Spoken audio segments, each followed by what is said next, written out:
করার পরে বলে, ইব্রাহিম নবী এবার একটু আমার দিকে আপনি তাকান। ইব্রাহিম আলাইহিস সালাম যখন ওই আজরাইল দিকে তাকাইছে, তাকানোর পর দেখে এমন বিশাল মানুষ, পা তার জমিনে, মাথা তার আসমানে, চোখ দিয়া আগুন বের হচ্ছে, শরীর দিয়া দুর্গন্ধ বের হচ্ছে, দাঁতগুলো দেখা যায় সিংহের দাঁতের মতো, এত বড় বড়। এই দাঁত দেখার পর, এই সুরত দেখার পর ইব্রাহিম আলাইহিস সালাম সাথে সাথে অজ্ঞান হয়ে গেছে। চিন্তা করেন, একটা নবী যদি সাধারণভাবে তার মরণের যন্ত্রণা না এমনি দেখতেছে, এই সুরত দেখার পরে যদি সে মাটির মধ্যে অজ্ঞান হয়, আপনার আমার অবস্থা কেমন হবে? ঠিক না ব্যাঠিক জোরে বলেন।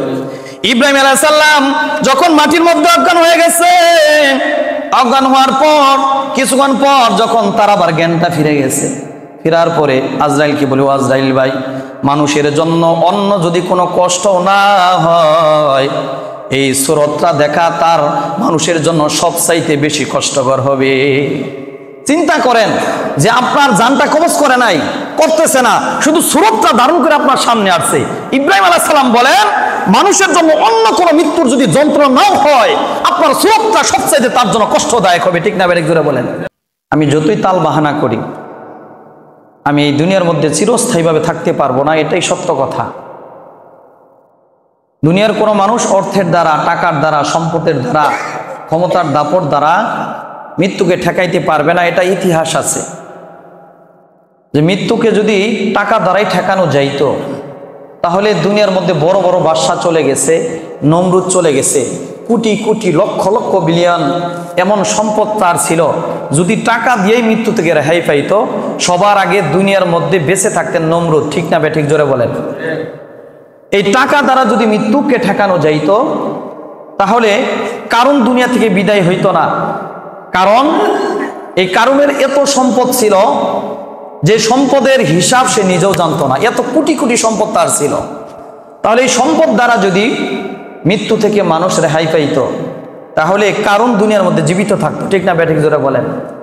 এই পৃথিবীর রাজত্ব, এই পৃথিবীর বাদশা যদি এই মৃত্যু থেকে ঠেকানোর সিস্টেম থাকতো, রাজত্ব যদি পৃথিবীর মধ্যে মানুষকে বাঁচিয়ে রাখতে পারত, সুলাইমান আলাইহিস সালাম তার কথায় সমস্ত মাখলুক উঠা বসা করছে, যা বলছে তিনি তাই হয়ে গেছে।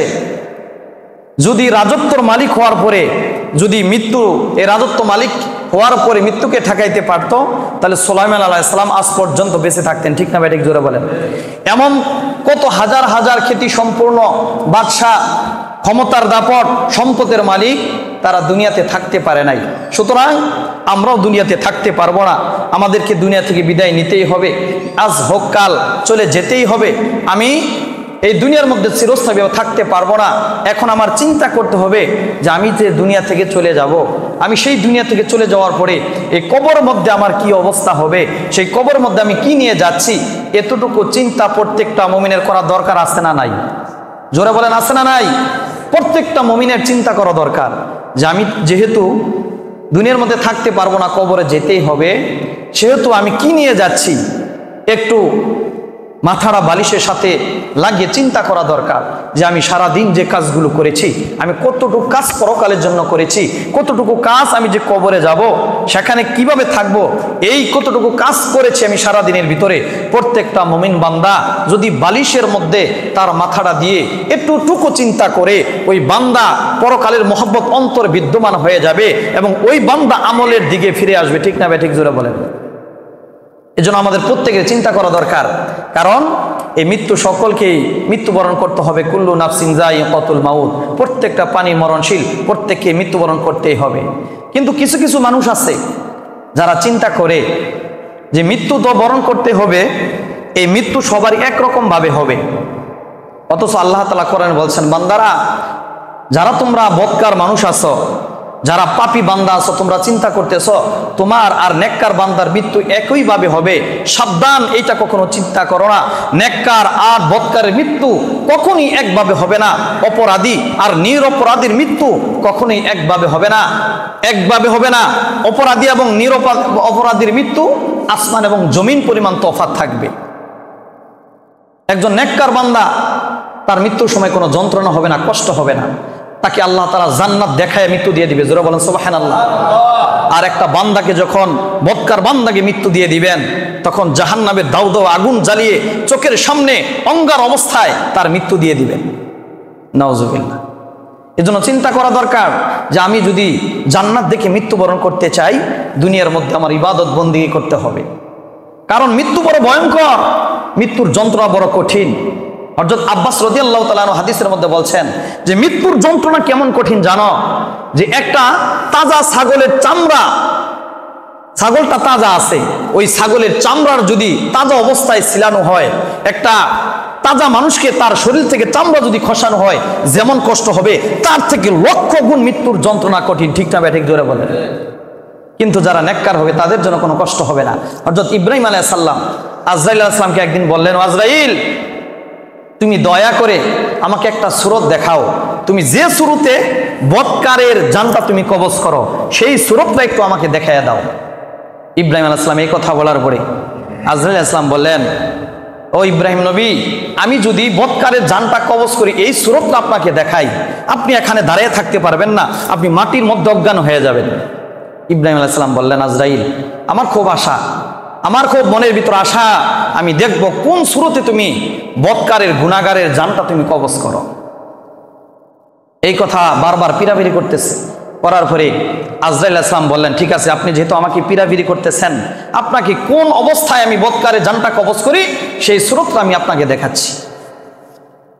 এই কথা বলার পরে আজরাইল আলাইহিস সালাম ইব্রাহিম আলাইহিস সালামকে বললেন, ও ইব্রাহিম নবী, আপনি কিছুক্ষণের জন্য অন্যদিকে ঘুরে তাকায়া দেন, আর আমি যে বেশে আমি বদকারের রূহটা কবজ করি সেই বেশটা আমি ধারণ করি।